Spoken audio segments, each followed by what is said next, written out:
is the CI in CI Living.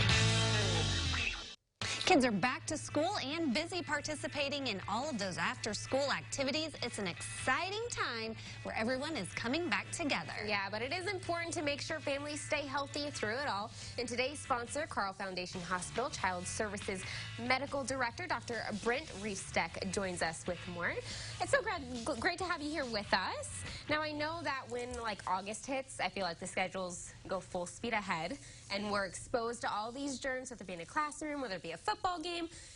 A great way to start with prioritizing your health is just getting a physical. Absolutely, and it's more important with kids because we need to track their growth and development. You know, for schools, physicals are required to get in at certain, certain stages.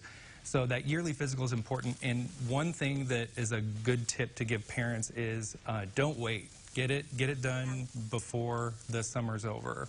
And sports physicals as well. What's the difference between a regular physical and a sports physical? Sports physicals don't have as many boxes to check when it comes to growth and development. Sports physicals are basically, hey, yeah, you're cleared to participate in this activity, whatever it is. Yeah, well, and no matter which type of physical, it's a great opportunity for parents to kind of bring up some concerns, maybe ask some questions. Absolutely, yeah. And it's specifically important for parents who are anxious if their child was at any point during pandemic COVID positive, you know, are there any implications? And, you know, we ask screening questions about that, look at how severe it was and what they need going forward. What age of students should get physical? Should it be through college, or what age should do it? Yeah, up through college.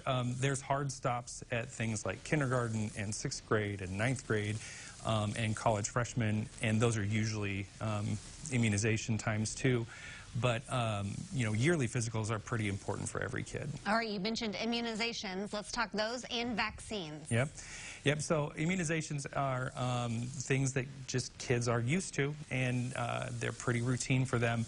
The best way to find out if your child needs vaccinations for, you know, those required vaccinations would be to visit your primary care physician. A lot of them have portals now that you can log in and look at the immunization records. You can also go to the AAP or the CDC website to look at the list and then see what they still need. One easy thing to do when schedules get busy is miss out on sleep. I feel like it's the first thing to go. It's the first thing to put on the bottom of the list of priorities. I myself experience it. I know students experience it. But sleep is so important for overall health. Absolutely, and especially with kids because they need more sleep than we do. Usually around age 10, they need 10 hours of sleep, which slowly tapers off.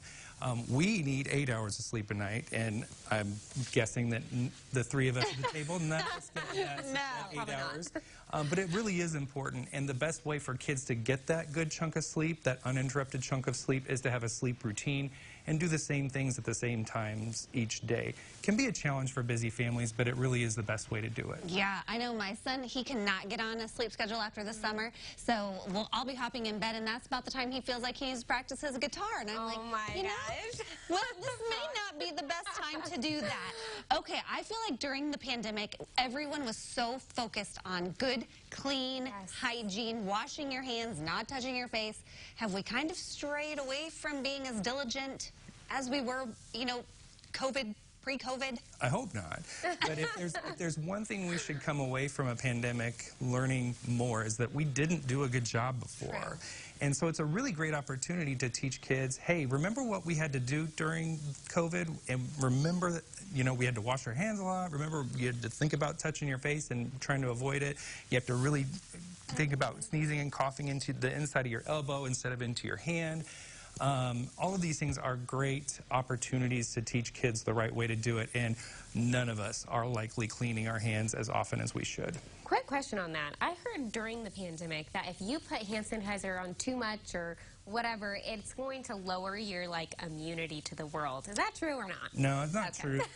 Actually, hand sanitizer is a really great tool to use, especially for those viral illnesses. The one caveat to that is a lot of them contain alcohol or have an alcohol base, and if you use too much of it or use it too often, it's going to crack, make your hands dry and crack. No, thank you. And then that's a spot for where infection can start. Okay, your final tip is to maintain your mental health. We know how important that is, especially for youngsters going through maybe some anxiety or school stuff, so that's also important to stay on top of as well. Yeah, just watch for changes and watch for just red flags that, you think, gosh, this isn't the way they usually act, or temper tantrums, because kids aren't going to handle stress and mental illness the same way an adult would. So acting out, temper tantrums, changes in behavior, those are all indicators that you should take a closer look and kind of dive down into it. And if you're really concerned, visit your primary care physician and they can get you started on what to do next. What if Grace and I really feel, though, that we need to have a temper tantrum? Like, we're just feeling it. I mean, one of the things I do at the hospital when I get stressed out is I lay on the floor and everybody laughs, and then it diffuses tension. There you go. Hey, I'm going to take a page from Dr. Reefsteck's playbook there. Thank you so much. These are great tips. We'll connect you at CILiving.tv with all of them. And we do thank Carle for sponsoring our segment today. All right.